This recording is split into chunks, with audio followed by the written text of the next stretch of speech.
포럼 참가하시느라 고생이 많으십니다. 일단 그 과제에 대한 입장을 좀 간략하게 말씀을 드려야 될 것 같아요. 제가 지금은 방학이고 저도 이제 학기 중에는 그 경북대학교 치위생학과에 나가서 강의를 하고 있는데 항상 과제를 출제를 하고 시험 볼 때마다 이 교수와 학생들 간에 보이지 않는 그 의견차가 굉장히 심합니다. 그래서 우리 그 과장님이 기한을 정해주시고 그 기간이 결코 길지 않다라고 말씀해 주셨음에도 불구하고 탱자탱자 놀다가 급하게 하려고 하다 보니까 조금 원망을 좀 많이 했습니다. 기간을 좀 더 주셨으면 좋았을 거. 너무 몰아치시는 거 아닌가. 그런 원망을 좀 6개월을 들였는데 무슨 소리야? 네. 시간이 정말 빨리 가더라고요. 빨리 가서 제가 이제 그 원래는 이제 시원하고 같이 이 과제를 맡기로 했었는데 중간에 좀 피치못할 사정으로 인해서 이렇게 해체가 되고 그러고 예, 다시 팀워크를 이렇게 갖게 됐는데 사실 연락을 너무 못했습니다. 너무 못하고 명절 전에 겨우 연락을 해서 명절 마치고 나서 이제 만나서 얘기를 좀 하자라고 했었는데 그러지 못해서 사실 오늘 그 발표를 준비한 게 좀 열악합니다, 내용이. 예, 그리고 제가 그 포럼이 참석하게 된 계기를 첫 인사 때 말씀을 드렸었는데 일단은 어쨌든 오늘 오는데 제가 그 루이스한테 전화해서 시간을 더 달라고 하거나 아니면 저희가 포기하겠다라는 말을 하는 거는 예의가 아닌 것 같아가지고 일단 제 의견 위주로 만들어 봤습니다. 그 다음에 우리 에드워드한테도 대략 이런 쪽으로 발표를 하겠다라고 얘기해서 동의를 받았고요.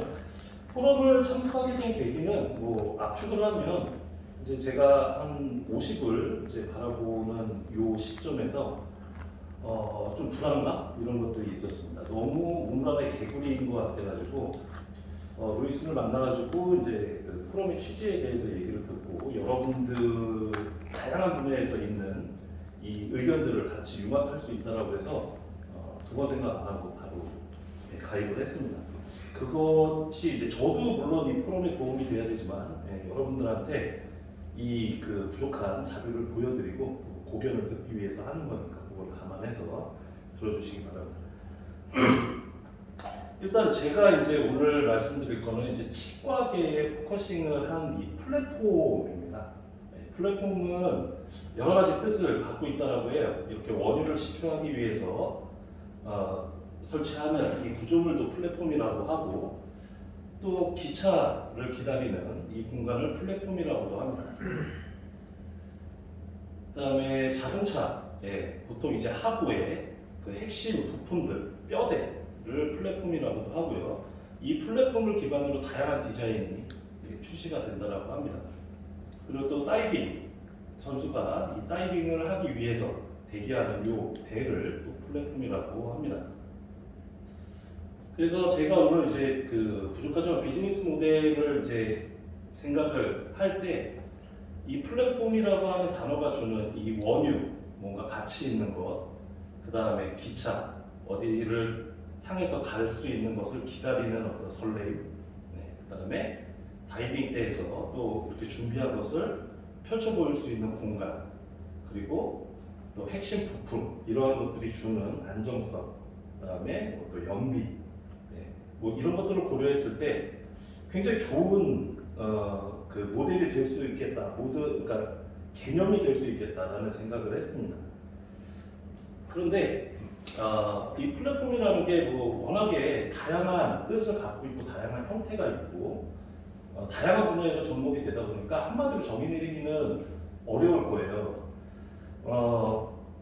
이 온라인 쇼핑몰이라든지 SNS 그리고 또 뭐 앱스토어 이런 거 역시 플랫폼이라고 불리우고 지금 현재 여기서 굉장히 많은 가치들이 창출이 되고 있습니다.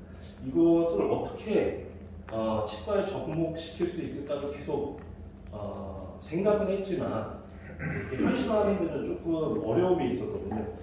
근데 여담이지만 생각해 보니까 이러한 개념이라고 하면 과거의 그 재래시장 또는 백화점, 증권시장 그리고 신용카드 이런 것들이 다 플랫폼을 기반으로 만들어진 어떤 산업이었던 것 같아요.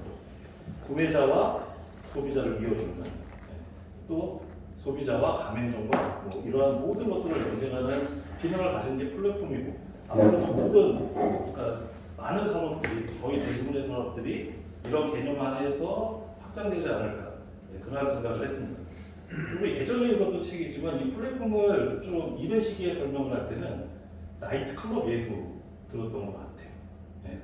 물론 음악과 뭐 술, 춤 이러한 욕구 외에도 기초적인 욕구가 있지 않습니까? 남녀 간에 그러한 것을 연결해주는 어떤 부킹 그것이 발전을 해서 뭐 미팅 또는 결혼정보회사 이런 것들도 그러한 개념으로 확장이 된 것 같아요.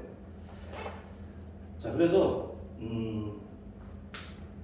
제가 막연하게 생각을 했습니다. 뭐 어떤 좋은 이 사업도 되게 무모한 생각에서 출발을 했다고 해서 부끄럽지 않게 그냥 막 생각을 해봤습니다. 제일 먼저 일단 저는 의료기관은 왜 의료인만이 개설을 해야 하는가? 일반인이 의료기관을 개설해서 잘 운영할 수 있지 않을까? 그러다 보면 저도 지금까지 이런 거를 기반으로 의료기관을 소유하고 있는 50 이후에 그런 사람이 될 수 있지 않을까? 이런 생각을 좀 해봤습니다. 그러면 전략이 좀 남달라야 될 텐데 검색을 해봤어요. 제가 지금 말씀드린 거에 제한되는 사항이 무엇이냐. 첫 번째는 일단 의료 민영화에 대한 찬반이 굉장히 심합니다. 의료기관은 현재 의료인만 개설을 할 수가 있어요. 어떠한 자본의 투자를 받아서도 안 되고 명의를 빌려줘서도 안 되고 이러한 제한이 있습니다. 그리고 이런 것들이 민간이나 어떤 그 외부 자본에 투자를 받고 경영 지도를 받게 되면 의료의질이 하락한다라는 그런 우려들이 많이 있는 것 같아요. 그래서 제가 필요에 의해서 그 경희대학교 의료경영학과 그 대학원을 학습을 할 때 이 의료 민영화만 가지고도 엄청난 감론을박을 했던 기억이 있거든요. 그래서 과연 일단 이 지금 규제를 뛰어넘을 수 있을까? 그다음에 앞으로 미래에 의료계가 물론 순기능도 있지만 지금 제한되는 기능을 점핑업하기 위해서 과연 민간 시장에 이 의료기관 개설에 대한 규제가 풀릴 수 있을까? 이거를 우선 좀 눈여겨봐야 될 것 같고요. 두 번째는 이제 뭐 많이들 들어보셨을 것 같아요. 최근 이슈가 많이 됐던 사무장병원인데요. 사무장병원이 다양한 유형으로 지금 온통 다 불법이죠.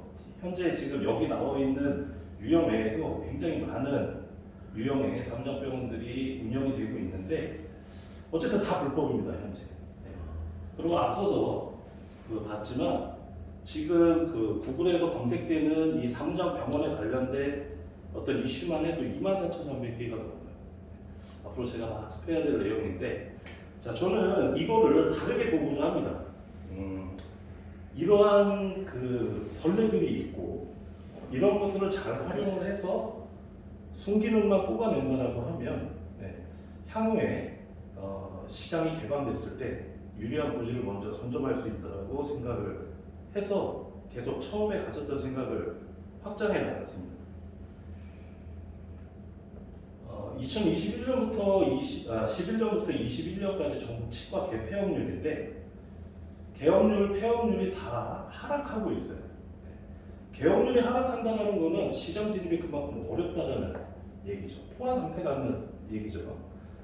그런데 이거에 반해서 치과 원장의 수는 2030년이 되면 3,000명이 과잉 배출이 되는 시장이 될 겁니다. 그런데 개업은 안 해요. 왜냐하면 그만큼 개업이 힘들고 두렵다는 거죠. 그런데 폐업률도 같이 떨어지고는 있어요.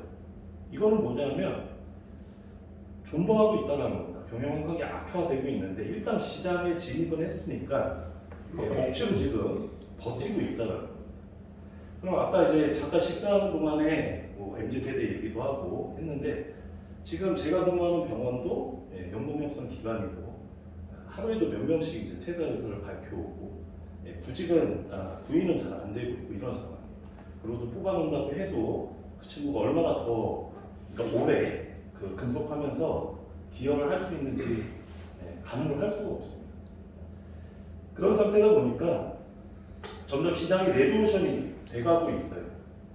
그래서 제가 그때 우리가 이제 지난번 모임 때 이제 얘기를 이제 각자의 비즈니스대로 적어내자고 했을 때 경영이 악화되고 폐업을 앞둔 병원들을 네트워킹이라든지 아니면은 뭐 솔루션을 제공할 수 있는 그런 플랫폼을 만든다라고 하면 그런 니즈가 계속해서 상승을 할 거고 규제가 풀리면 더 많은 사람들이 계속 그 플랫폼에 참여를 하고 그러면 당연히 구매자도 늘어나고 그 안에서 파생되는 것들도 훨씬 지금 제가 예상하는 것보다 많을 수 있다라고 생각을 해서 그런 모델을 일단 제시를 했습니다. 죄송합니다. 자, 그런데 단지 이 모델만 가지고는 뭐 앞으로의 산업이라든지 이런 거를 말할 수가 없잖아요. 그래서 욕구를 좀 들여다봐야 될 것 같아요. 시장 내에 지금 존재하고 있는 사람들의 욕구. 근데 제가 오랜 기간 동안 근무를 하면서 또 다양한 사람들을 만나보면서 들은 욕구는 잘 되는 병원의 원장도 그렇고 못 되고 있는 경영이 악화되고 있는 병원의 원장님들도 그렇고 한 가지 욕구를 말합니다. 그게 뭐냐면 나는 진료만 하고 싶다입니다. 그런데 의료기관의 책임자다 보니까 행정 업무, 인사 노무 다 본인이 신경을 쓰고 책임을 져야 되는 구조거든요. 그러한 책임 구조를 좀 벗어나고 싶다는 게 잘 되는 병원의 의료인도 그다음에 잘 안 되고 있는 병원의 의료인도 이러한 솔루션을 원하는 거라고 저는 파악을 했습니다. 그래서 진짜 의료진은 의료에만 집중을 하고 경영이나 나머지 것들을 좀 주변에서 해결해 줄 수 있는 플랫폼이 지금 제가 현재까지 그 경험한 이 공간 내에서는 유용하다고 판단을 했는데 뭐 이 외에도 원장님들 외에도 뭐 의료 그 기사라고 하는 치과 위생사 또는 간호조무사 그다음에 저 같은 행정직 코디네이터 그다음에 잡일이라고 하면 그런데 이제 부가적인 일을 하는 기구를 소독해주는 그러한 인력, 청소를 해주는 인력. 굉장히 작은 규모의 병원이라고 생각, 그 의료기관이라고 생각할 수 있는데 업무가 계속해서 지금 확장이 되고 있어요. 아까도 말했지만 설거지 이런 것도 지금은 이제 식기세척기로 대체를 하든 아니면 식당을 별도로 운영을 해야 된다든지 이렇게 계속 확장이 되고 있습니다. 욕구를 맞춰주려고. 그러면 매출의 한계도 있을 거고 그 진료 외적인 신경 쓰는 일들이 많아지기 때문에 이런 것들을 해결해 줄 수 있는 것들이 앞으로 저는 꼭 필요할 거라고 생각을 했었습니다. 그래서 이제 제가 개인적인 얘기를 하면 제가 그 군대를 전역을 해서 이제 사회생활을 시작한 게 2000년 6월입니다. 그래서 이제 처음에 들어간 회사가 치과 재료를 판매하는 회사였거든요. 거기서 이제 판매하는 제품을 가지고 정말 팔도를 돌아다니면서 원장님들을 만나고 치과 위생사들을 만나고 그래서 그 사람들이 갖고 있는 그 뭐 애환 이런 것들을 계속 청취를 해왔습니다. 그 청취를 하고 지금 화정에 있는 병원에 민치과 병원에 입사를 한 게 2015년인데 그때는 어떤 욕구가 있었냐면 이제 그런 문제들을 많이 들었으니까 과거 군에서의 경험과 이러한 문제들을 들었을 때 제가 어떻게 해결할 수 있을까 이거를 진짜 실험해보고 싶어서 이제 관리자로 들어갔습니다. 그때 당시에 규모가 원장님 5명의 직원이 한 30명 정도 있었는데 거기서 굉장히 계속 연패를 했죠. 쓰라린 경험을 하고 원장님들 간의 갈등도 보고 원장님과 직원 간의 갈등도 보고 직원과 직원 간의 갈등도 보고 그다음에 외부 인원과의 갈등도 보고 이게 만만치 않구나. 그때 생각한 게 나는 그냥 병원 하나 정도만 그냥 잘 관리하면서 원장님과 오래 가면서 은퇴하는 이 관리자의 길을 걸어야겠다. 원래 제가 추구하는 어떤 안정적인 삶이기도 하고 그러고 나서 지금 근무하는 나두병원으로 옮겼어요. 나두병원으로 옮기고 또 거기서도 지금 운영을 하면서 관리를 하면서 화정병원과의 어떤 그 시너지를 계속 시도를 하고 있는데 그게 잘 안 돼요. 뭐 저희 병원이 갖고 있는 그 어떤 한계점이라고 할까? 뭐 그게 가장 제가 생각할 때는 서울대 출신들의 치과 의사들의 이 내려놓지 못하는 어떤 것들, 추상적으로 얘기를 하면, 그 다음에 좀 구체적으로 이야기를 하자라고 그러면 직원들과의 연봉 협상이나 아니면 매출, 뭐 고객 응대라든지 이런 데에 있어서의 약간 좀 비전문성. 왜냐하면 치과 의사가 되기 위해서 치대를 가고 수련을 하고 나오는 과정에서 한 번도 그런 운영에 관련된 것들은 연습해볼 기간이 없었던 사람들이거든요. 그러다 보니까 그런 허점들이 있고 그런 허점들 때문에 힘들어하고 그런 것들을 누가 해결해줬으면 좋겠다 이런 생각들을 많이 하시는 거를 옆에서 보면서 포럼에서 이 얘기를 한번 꼭 하고 필드에 있지 않은 분들이 또 이렇게 제공해주는 솔루션도 듣고 싶고, 그 다음에 아까 서두에 말씀드렸지만 제가 이제 50 이후에 제 전문성을 가지고 할 수 있는 사업이 있다면 뭐가 될까라고 해서 이 부분을 생각을 했고, 그래서 저는 이 포럼이 끝나고 나서 개인적으로 이제 생각을 한 게 연구소를 하나 차려야겠다. 그게 뭐 거창한 게 아니니까 요즘은 뭐 로고도 쉽게 만들 수 있고 제가 집이나 아니면은 뭐 제가 근무하는 곳에서 일정한 공간 또는 뭐 일정한 시간을 투자를 해서 정말 앞으로 누군가가 나와갖고 고민을 얘기를 했을 때 이 답을 줄 수 있는 그러한 연구소를 차려서 지금부터라도 기록하고 예전에 뭐 직원들과 이제 살펴보니까 2016년도부터 주고받았던 메일이 또 다 있더라고요. 그때의 고민들, 제가 했던 대답, 그다음에 잘 됐던 부분들, 안 됐던 부분들 이런 것들이 이제 좀 이렇게 뭐라 그래야 되죠? 좀 거창하지만 집대성하는 시간을 좀 거쳐서 플랫폼을 만들고 싶은데 만약에 만들지 못한다고 하면 뭐 플랫폼을 만들지 못하면 프로바이더라도 돼야 되지 않겠습니까? 그래서 그 경험을 가지고 그 누군가 만들어 놓은 플랫폼에 진입을 했을 때라도 좀 양질의 도움을 제공할 수 있는 프로바이더가 되기 위해서 지금부터 하는 작업들 그리고 여기서 자극받았던 여러분들의 어떤 그 해박함 그리고 독서 뭐 이런 습관들을 다시 한번 다져서 사업을 한번 만들어 볼까 생각을 했습니다. 그러다 보면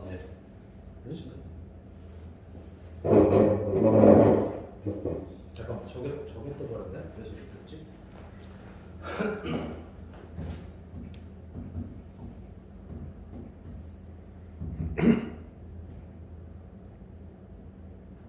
누가? 네.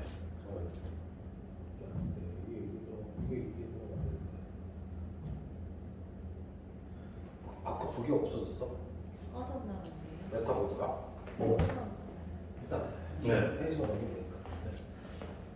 그래서 부끄럽지만 제가 치과계에 근무한 기간을 따져보니까 23년이더라고요. 23년을 일을 했는데 지금도 병원, 요 소규모 병원에서 하루하루를 살기 위해서 계속 고민을 하고 하루하루는 잘 살지만 지나간 시간을 보고 앞을 생각하니까 그렇게 알찬 시간이 아니었구나 라는 생각이 좀 부끄럽게 들더라고요.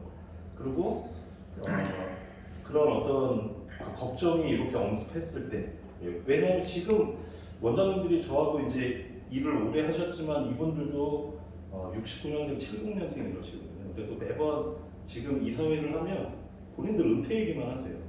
그러다 보니까 저도 뭐 그분들 은퇴하실 때까지는 뭐 출구 전략을 만들어야 되니까 같이 있겠지만 그 이후에 제 경험이 이 무언가 계약을 이끌어내고 하려면 지금부터 그런 연구소를 차리고 사례를 수집하고 저만의 시각이 아닌 소비자 시각이라든지 다른 어떤 관련된 조언을 줄 수 있는 사람들 부지런히 만나 그래서 그런 계획들을 말씀드리고 안 되는 거는 과감하게 받아들이고 된다라고 하면 그거를 좀 추진해 나가는 이러한 것들을 시작해야겠다 그런 생각을 했습니다. 이상입니다. 부족합니다. 네. 질문 받아주셔서 네. 되게 질문. 네, 질문 있으신 거 있으면 질문하죠. 우선 지금 아까 말씀하신 내용들 중에 가장 뭐라고 얘기해야 되냐 아까 상호작병원 관련된 내용을 이제 보여주셨는데 결국은 그게 법제화된 부분들 때문에 지금 못 하고 있는 거죠. 그 불법이 자행되고 있는 네. 거. 그러니까 실제로 제가 이제 의료 관련된 내용들을 꾸준히 이제 저도 군 생활할 때 그쪽에 계속 있었다 보니까 항상 했던 내용들이 말씀하셨던 것처럼 자기는 진료만 하고 싶다였는데 엄밀히 따지면 지금 군대 병원은 병원장이 의료인이 아닌 경우들이 많습니다. 네. 왜냐하면 지휘관이 행정 업무를 담당을 하고 현역 군인이 이제 말 그대로 지휘관으로서 있고 밑에 군의관들이 진료를 하는 형식이 되다 보니까 말씀하신 것처럼 그 시스템이 원활하게 굴러가는 건 사실이거든요. 그러니까 의사들이 진료만 잘해준다면 상당히 되게 좋은 모델이라고 생각을 하는데 그 부분을 군대이기 때문에 가능한 거가 아니라 이제 말 그대로 이런 말씀하신 어떤 기준을 한번 어디다가 이렇게 이제 말 그대로 던진다고 그래야 되나? 이런 것들을 군대를 모티브로 해서라도 한번 어디다 던져볼 만한 한번 화살을 한번 쏴볼 만한 내용이지 않나라는 생각이 많이 들거든요. 그러니까 결국은 이 돈 때문에 그런 거 아니겠습니까? 그렇죠. 제가 알고 있는 범위 내에서의 지금 우리나라 현재 의료 전달 체계는 1차, 2차, 3차 의료기관 있잖아요. 그 과정도 지금 계속해서 무너져가고 있는 상태고 뭐 도덕적 해이라든지 아니면은 말씀하셨듯이 경영 건전성을 확보하기 위해서 본인들이 원래 취지에 맞지 않은 역할이라든지 이런 것도 담당해야 되고 이런 것들이 좀 교통 정리가 일단은 할 거고 개원을 하는 그 의료기관을 개설하는 방법에는 여러 가지가 있어요. 일단은 가장 대표적인 거는 단독 개원이죠. 본인이 본인 명의를 가지고 개원을 해서 운영을 하는 거고 두 번째는 이제 공동 개원입니다. 뜻이 맞는 사람들끼리 또 다른 영역에 의사들이 모여서 진료를 하고 근데 여기서는 항상 수익 배분이라든지 이런 경영과 관련된 좀 갈등이 많아요. 그래서 또 많이 폐업과 관련돼서 그래서 또 다시 각자 단독 개원을 하거나 이런 시너지를 못 내요. 이런데 개입을 해서 무언가를 해줄 수 있는 역할들이 많이 있을 텐데 그거가 지금 이제 안 되는 부분이 뭐냐면 이 부분도 말씀드립니다. 프랜차이즈 형태의 개원 형태도 있어요. 그 다음에 MSO라고 하는 이 별도의 기관을 만들어서 경영이나 뭐 구매 이런 행정 업무들을 거기서 다 처리를 하고 하는 방법도 있고 아니면 의료재단에서 여러 개의 병원을 운영을 하는 병원도 있고 그다음에 아까 말씀드렸듯이 이제 3차 의료기관에 해당하는 대학 종합병원 그리고 군병원도 아마 거기에 속할 텐데 거기도 사실은 재단이 있을 겁니다. 군도 어떤 그 통제하는 역할을 하는 데가 있을 텐데 여기에 단점은 뭐냐면 거기서 얻은 수익을 그 안에서만 소비를 해야 돼요. 그러니까 예를 들어서 그거를 수익을 주주가 됐든 거기에 투자한 사람, 투자 받는 것 자체도 불법이지만 그 사람들한테 유출하는 자본이 유출되는 거가 인건비 외에 고용한 사람들 인건비 외에는 다 불법이거든요. 그러다 보니까 지금 이제 MSO가 많이 병원에 추천되어지는 거는 사실은 그 MSO를 설립을 해서 본인들 친인척들을 해갖고 배분을 하고 뭐 이런 것 때문에 하는 거예요. 정말 순수한 의도로 경영 지원을 하기 위한 회사라기보다는 그래서 사실은 지금 외부의 의료기관 개설이라든지 운영이 오픈이 된다는 거는 내가 수익을 받을 수 있다라는 그거가 열리는 겁니다. 그게 굉장히 매력적인 거죠. 그랬을 때 의료의식이 하락된다라는 의견들이 훨씬 더 지금 지배적이에요. 국민들의 의식도 그렇고. 근데 아까도 제가 말씀드렸지만 이미 수많은 사례에서 그런 것들이 나왔지 않습니까? 왜 그런 문제가 발생을 했고 어느 파트에서 문제가 생기는지 그러면 그 사례에서 그거를 극복하면 좋은 어떤 모델을 만들어낼 수가 있으니까 그거를 역으로 가능한지를 이제 지금부터 살펴보고자 하는 그런 의도입니다. 답이 됐는지 모르겠는데 너무 장황해서 답은 있을 수 없어요. 그럼요. 저는 의료문화 쪽은 잘 모르는데 미국 같은 데는 의료 민영화가 되어 있나요? 뭐 정확하게 이야기를 하자고 그러면 민영화가 돼 있다라고 보는 시장이 미국 시장이고 그다음에 의료 민영화를 철저하게 단속을 하면서 국가에서 통제하는 게 이제 영국의 보건 시스템입니다. 예. 그거는 이제 미국 시스템 같은 경우에는 이제 사보험 제도가 굉장히 타이트하게 잘 돼 있어서 만약에 자기가 실직을 하거나 왜냐하면 직장에서 케어해주는 파트가 많기 때문에 그러다 보니까 실직을 하게 되면 이제 의료사각지대에 놓이게 되고 그냥 의료보험 없이 치료를 받으려고 그러면 굉장히 고가의 비용을 지불해야 된다. 그게 아마 마이클 모어 감독 그 시코라는 다큐멘터리에 잘 나와 있거든요. 노동자가 손가락이 2개가 잘렸는데 그거를 가지고 갔더니 의사가 둘 중에 하나를 선택해야 어느 쪽 손가락을 해줄 거냐. 2개는 다 못 해준다. 비용이 안 되니까. 갖고 있는 돈이 그 정도밖에 안 되니까.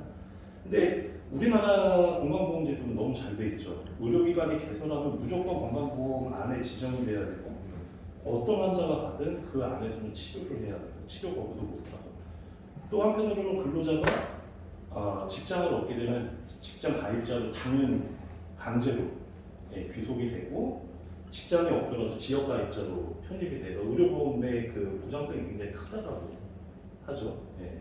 그런 의미에서 제가 생각할 때는 미국은 이제 투자가 가능한지 이런 것까지는 잘 모르겠지만 일단은 민영화가 됐더라고요. 예. 미국 같은 경우는 우선 투자가 가능하고 우리나라는 투자가 불가능한데 미국이랑 한국이랑의 엄청 크게 된 장단점이라고 판단을 하자면 말씀하신 것처럼 미국 같은 경우에는 신약 개발해서 그걸 활용하는 데에 대한 제한점이 없습니다.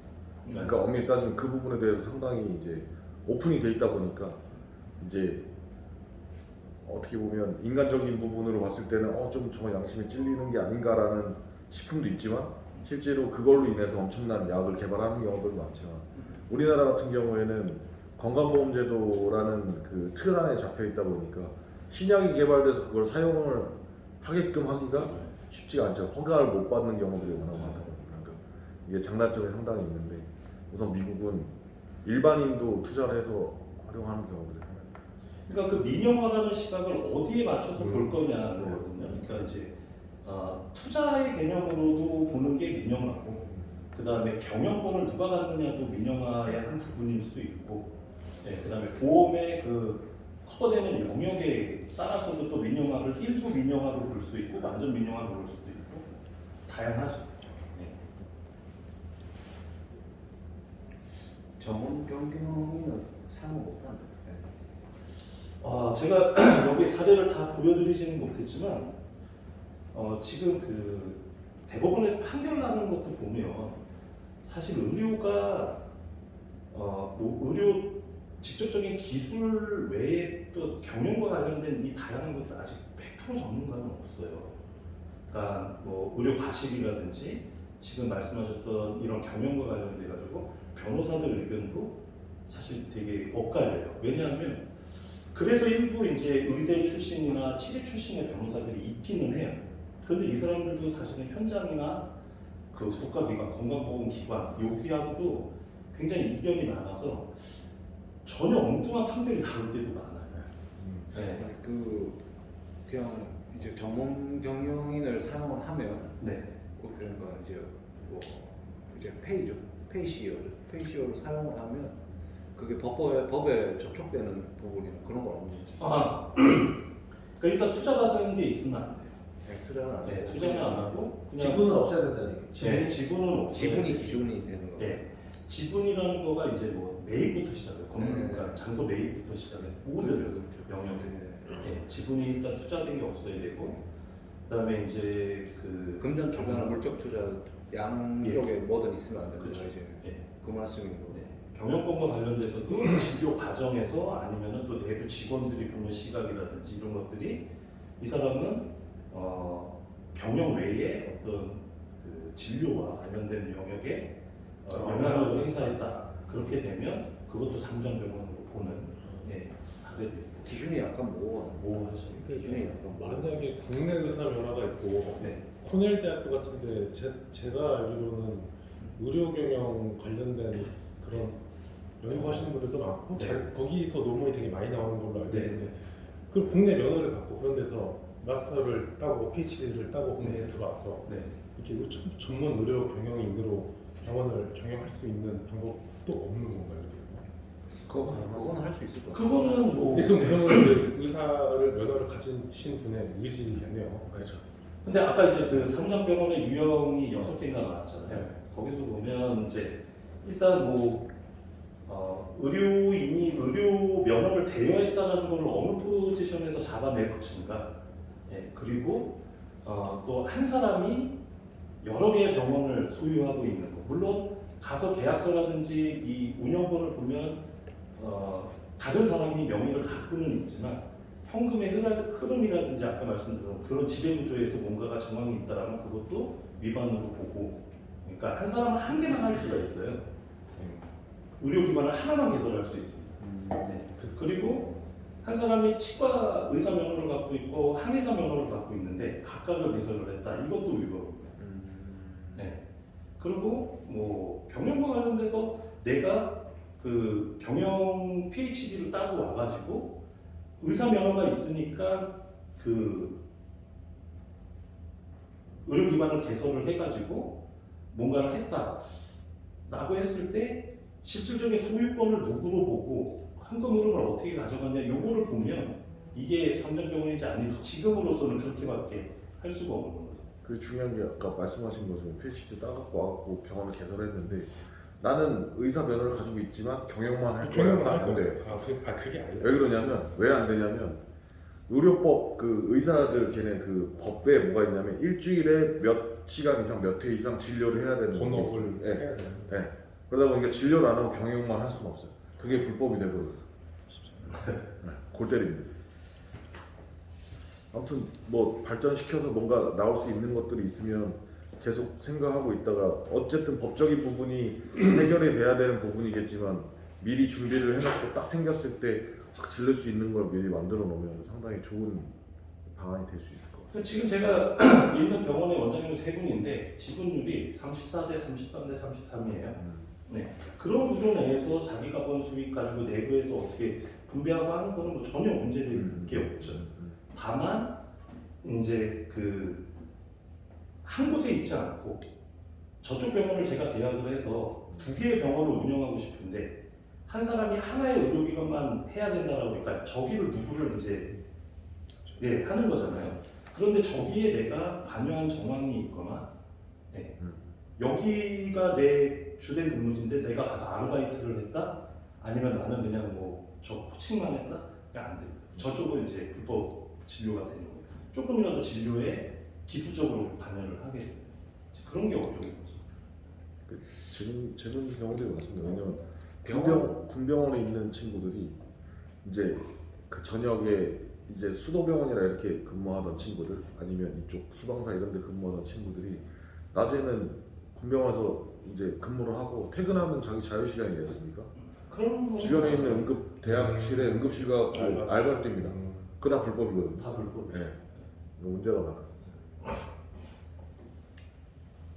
결국에는 이게 법으로 정리해야 될 내용이 그 많아요. 법제도로 다 막혀 있어서 제가 그게 알기로는 병원 자체가 비영리 법인으로 네. 알고 있는데 네. 거기서부터 시작하면 이제 모든 게 다 이제 불법화가 되기 시작하는 것 같아요. 그걸 그렇죠. 기준으로 잡고 시작해서 이제 비영리 법인이니까 당연히 여기서부터 시작하면 투자도 받아서도 안 되고 그렇죠. 뭐 어떠한 식의 영리 활동을 해서도 안 되고 네. 그렇기 때문에 문제는 거기서부터 풀어야 되는데 이걸 또 풀려고 하면 이제 그 국민적인 또 동의나 이런 경험해야 될 부분이 또 많고 이거는 약간 경제적인 논리라기보다는 네. 약간 정치적인 논리가 좀 필요할 것 같기도 하고 그렇죠. 되게 좀 힘든 좀 힘든 기간 저는 이게 그 세월이 지난다고 해서 이게 바뀔 것 같지는 않아요. 그러니까 제 생각에는 너무 웃긴 게 이 말씀하시는 것 같지 것처럼 않고 너무 웃긴 게 국민들이 반대하는 것보다 오히려 의료인들이 반대하는 경우들이 상당히 많더라고요. 여야 간의 시각 차이는 굉장히 커요. 네, 지금 소위 말하는 이제 보수 정치 집단은 이제 의료 민영화를 해야 된다는 얘기고 왜냐하면 이게 이제 물론 이제 그 정치적인 그 의견 차이도 하지만 대기업에서 원하는 마지막 보루라고 하는 이 시장이거든요. 이만큼 폐쇄적인 시장도 없으니까. 맞아요. 그다음에 기술력이 굉장히 뛰어나요. 우리나라 의술이. 네, 그래서 그거를 조금 이제 규제를 풀었던 게 이제 영리병원, 뭐 제주도라든지 이런 데 특정 지역을 해가지고 외국인 환자를 받고 관광과 결합을 시키고 그다음에 우리나라 의료진들이 해외 베트남, 중국 이런 데 많이 나갔었거든요. 이게 어떻게 보면 그때 처음 출발점이었습니다. 그런데 지금은 좀 시들해졌죠 많이. 네. 그런데 저는 정치권에서는 계속 도전을 할 거라고 생각을 해요. 이거를 풀어야 된다라고. 그리고 아까 말씀드렸듯이 시각을 어디다 둘 건가의 문제지만 의료인도 이제 점점 그걸 원하는 시기가 올 겁니다. 지금 결사 반대를 하고 있죠. 왜냐하면 진료에 관한 어떤 그 도덕적인 문제라든지 판단이라든지 이런 거를 상실한다는 게 의료인으로서의 그 윤리 이런 거하고 부딪히기 때문에 그다음에 이미 지역에 있는 1차, 2차 의료기관들은 뭐 다 영리기관이죠. 네, 3차 의료기관이나 그 아까 말했던 그런 특수한 의료기관만 뭐 삼성병원이라든지 이런 데만 비영리법인으로서 투자도 받지 못하고 그 수익을 밖으로 빼지도 못하고 하는 단계니까 요게 풀리는 거는 뭐 시간이 지나고 뭐 제때는 안 되죠 모르겠지만 네, 그래서 제때 안 되면 저는 이제 아까 그 경험과 이런 걸로 프로바이더 역할만 좀 하고 이후에 만약에 된다라고 하면 이런 플랫폼이 꼭 필요하고 역할을 하는 때가 오지 않을까 그런 생각에서 출발을 생각합니다. 감사합니다.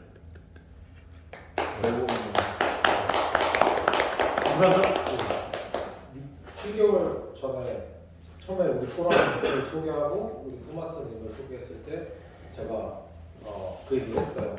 좋은 케이스 스타디가 될 수 있다. 린치과의 그 나이 뭐 얼마 되지도 않아요. 69년 70년생 원장님들이 은퇴를 얘기하고 있을 때 어떤 추가적인 발전 방향, 그 다음에 사업을 앞으로도 영위할 수 있는 그 분야가 뭐가 있을까에 대해서 우리가 얼마든지 케이스 스타디를 할 수 있다라고 얘기한 거에 대해서 이번에 얘기가 나와서 참 반가웠고요. 저는 제가 이게 한 거 가지고 우선 좀 이렇게 앞으로 어떻게 발전시켜 나가면 좋을지에 대해서 우리가 좀 생각을 하고 다음 포럼을 했으면 좋겠어서 이렇게 나왔어요. 무슨 말이냐면 지금 오늘 발표에 의하면 플랫폼 얘기를 했단 말이죠. 플랫폼은 아까 그래도 그 플랫폼에 기차가 오고 승객이 타고 내리고 그리고 또 플랫폼에 뭐 석유가 실추가 되면 석유를 싣고 가고 그 플랫폼은 그야말로 그 자리에서 뭔가가 유통되는 시장을 만들어주는 거잖아요. 그렇다면 그런 의미의 플랫폼입니까?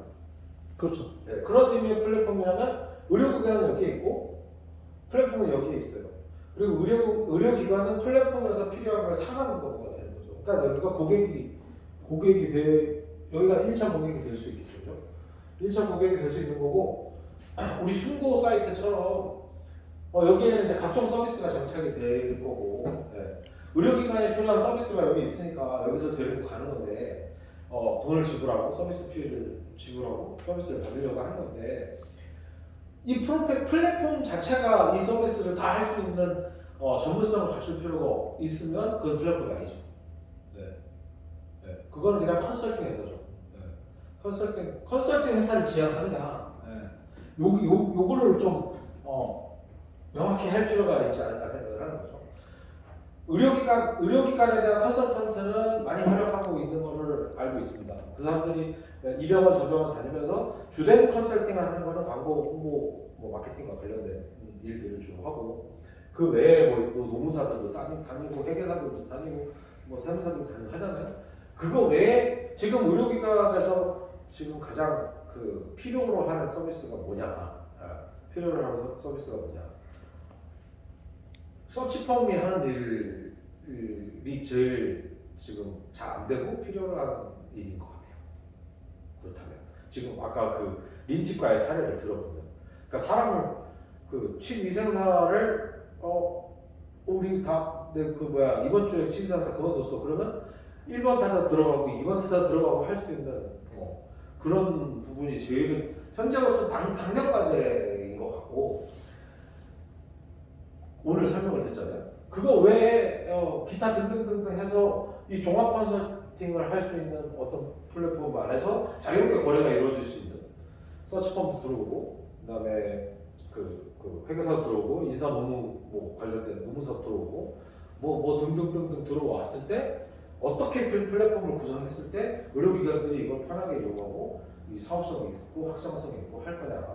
그 의료 민영화가 되고 안 되고 뭐 우리가 그 저기 우리 능력으로 결정할 수 없는 걸 빼고 했을 때 이걸 어떻게 디벨롭을 시키는 게 좋을지 시장을 어떻게 규정하는 게 좋을지 돈은 여기서만 나오는 게 아니라 여기서도 나오는 거니까 어느 부분을 일바로 장착했을 때 다른 부분이 좀 쉽게 들어오겠냐라는 생각을 해야 되는 것 같아요. 무슨 말이냐면 제가 작년에 그 여기 책 한 번 늘어났었잖아요. 그만큼 더 봤어요. 예, 그만큼 더 봤어요. 그 중에 하나가 원싱이에요. 원싱에서 딱 한 줄만 요약을 하면 내가 한 가지를 했는데 이 한 가지를 함으로 인해서 다른 거를 할 필요가 없거나 다른 게 굉장히 쉬워지는 일을 한 가지를 하면 된다. 그게 이제 원싱의 주된 내용이에요. 그 책 한 권은 그냥 한 줄로 딱 이것만 알면 돼요. 근데 그걸 계속 생각을 해보잖아요. 그럼 답이 생각보다 많이 나와요. 무슨 말이냐면 이 플랫폼을 살리려면 의료기관이 많이 들어오면 돼요. 왜냐하면 돈을 제일 많이 낸다 의료기관이니까. 의료기관을 제일 많이 끌어들일 수 있는 건 뭐냐? 모든 의료기관이 제일 힘들어하는 게 뭐지? 그거 하나만 일단 장착하면 저도 좀 넣어주면 안 돼요? 서비스 제공하는 애들은 뭐 주구장창 들어오지 않을까. 그런 식으로 뭘 좀 디벨롭을 하는 게 좋지 않을까. 제 생각은 합법적인 선에서. 모든 게 불법이거든요. 사무장 관련된 건 다 모든 다 불법이니까 결국은 서비스 제공하는 컨설팅 플랫폼인데 그리고 이걸 가지고 사업화를 한다고 했을 때 물론 림치과에서 사업화를 하면 돼요. 림치과 원장들이 남은 벌어놓은 돈 중에 뭐 한 10%씩 해갖고 뭐 플랫폼 만들면 돼요. 플랫폼을 만들면 돼요. 만들고 처음에 의료기관만 영업을 해갖고 끼워놓으면 되는 거예요. 만들어 놓고 열심히 수수료 없이 돌리다 보면 이제 막 들어오고 뭐 이런 일이 생기게끔 해야지 되는 거고 그거는 일찍까지 하면 되는 거고 대신 이게 사업성이 있느냐 없느냐는 이제 시장을 제대로 하고 도대체 이걸 서비스비를 얼마를 받았을 때 어느 정도로 확정할 수 있을까? 그리고 의료기관들은 얼마까지 낼 용의가 있을까? 그거는 이제 23년 근무하신 우리 민치과 대표님이 제일 잘 아시겠죠. 얼마까지 됐을 때 이 정도는 싸지 라고 생각할까 라는 부분은 이 분야에 오래 있으신 분이 있으니까 굉장히 그거는 계산하기 쉬운 것 같아요.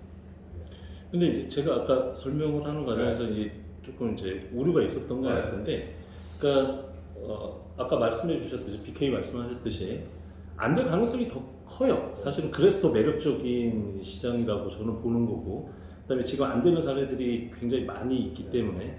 근데 만약에 아까 그렇게 단순화한다라면 지금 저렇게 컨설팅 개념에서 마케팅이며 뭐 회계, 인사노 이런 것들은 다 독립된 어떤 형태로 계약을 다 맺고 있죠, 병원하고. 근데 이거를 어떤 한 플랫폼에 다 해놓고 셀렉트하게 하는 거는 뭐 그거는 쉬울 것 같아요. 이미 여러 군데에서 그런 것들을 하고 있고 결국은 이제 통합과 관련된 거니까 그거는 이제 얼마만큼의 고객을 확보하고 있고 퍼포먼스를 했느냐 그거에 따라서 이제 뭐 통폐합이 되겠죠. 근데 이제 저는 의료기관은 지금 의료인만 개설을 할 수가 있으니까 내가 갖고 있는 뭔가 그 플랫폼을 가지고 그 병원에 가서 동업을 할 수 있는가 이거가 먼저 중요한 거고 아니면 책임을 어떻게 어떻게 책임을 나눠 갖거나 아니면 정말 나아가서는 제가 의사를 고용할 수 있는 그게 좀 넘기 어려운 거예요. 이 플랫폼 자체가 그러면 의료기관이 되는 거예요. 지금 의료기관 그룹이 되는 거예요. 의료기관 그룹. 그게 프랜차이즈 형태가 될 수도 있고 아니면은 그러니까 여기에는 그 전국에 어떻게 보면 의료기관들이 다 온라인상으로 들러붙을 수 있는 거예요. 그렇죠. 나는 하나의 플랫폼을 갖고 있고 그 사람들이 와서 그거를 그냥 구매해서 아까도 말씀드렸지만 핵심은 여기 거를 써야 되고 시스템이 되는 거죠. 시스템. 외관은 다 다른 거죠. 명칭은 다 다르고 지역도 다 다르고. 근데 그거를 가지고 제가 표준 시스템. 다 돌아다니면서 그렇게 할 수가 없는 구조니까. 병원 운영 표준 시스템. 운영 표준 시스템. 그렇죠. 이걸 가지고 프랜차이즈로 할 수 있는 거고. 그 적어도 그 소비자들은 환자들은 이 이름을 달고 있는 병원은 다 어느 정도까지는 기대할 수 있게끔 표준화 시켜주는 거고. 그런 게 이제 처음에 나타났던 구조가 예치과라는 네. 예치과가 굉장히 많은 지점을 갖고 있었고 지금도 사과나무도 마찬가지. 사과나무도 마찬가지예요. 사과나무도 사과나무 그 재단에서 갖고 있으면서 주역점 어디 이거를 다 운영을 하는 거거든요. 그러면 프랜차이즈 본사인데 어떻게 보면 프랜차이즈 본사인데 이걸 합법적으로 할 수 있는 방법이 있느냐? 그렇죠. 아니 예. 그죠? 네. 무슨 말인지 알겠어요. 제 얘기는 잊으세요. 네, 하여튼 요거 하나는 되게 한번 가져갔으면 좋겠어요. 네. 뭔가 한 가지를 제일 먼저 딱 했을 때 나머지는 자동으로 따라오는 거가 틀림없이 있습니다. 네. 다음은 나가고. PK?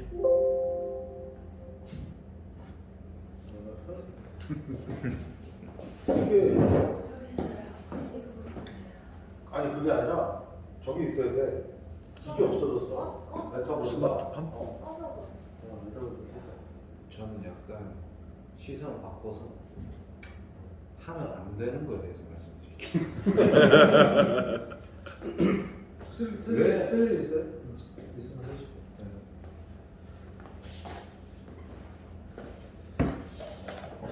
먹고 있어요. 마음이 편해지니까. 네, 안녕하십니까. 이케입니다.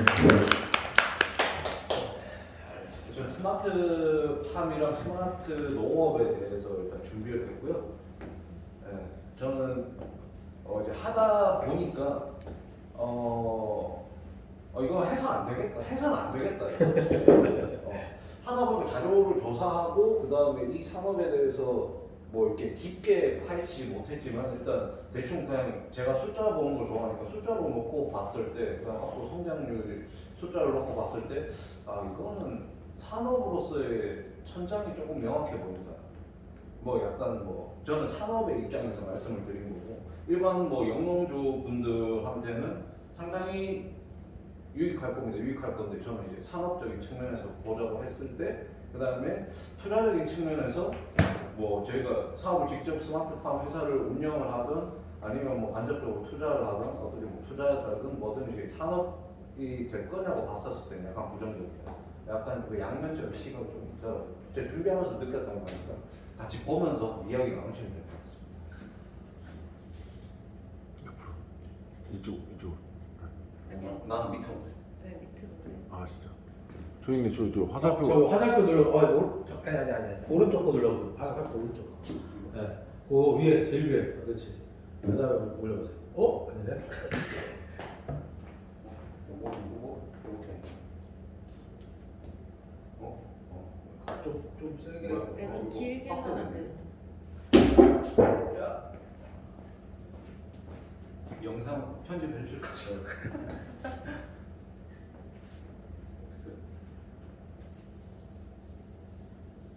지우개는. 그다음에 요거 눌러서. 네. 누른 상태로. 근데 이렇게 된 상태에서 해야 될 것 같아요. 왜안 넘어가? 아까 잘 됐는데. 오지랖이랑 이걸 참 아까 이걸로 넘어갔었어요. 이렇게 했을 때. 껐다 다시 해봐.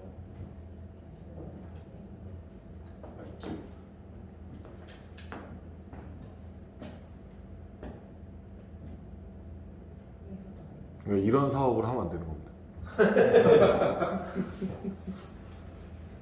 이걸 매일 쓰면 이럴 일이 없는데 큰 잘못이 있어요. 그럼 잘 됐는데? 그러니까 왜 나가는 거 같아요? 다시 그런 액식도 하고 될것 같아.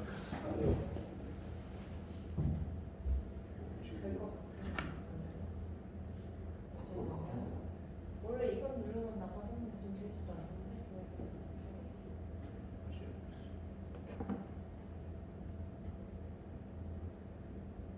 또 다시.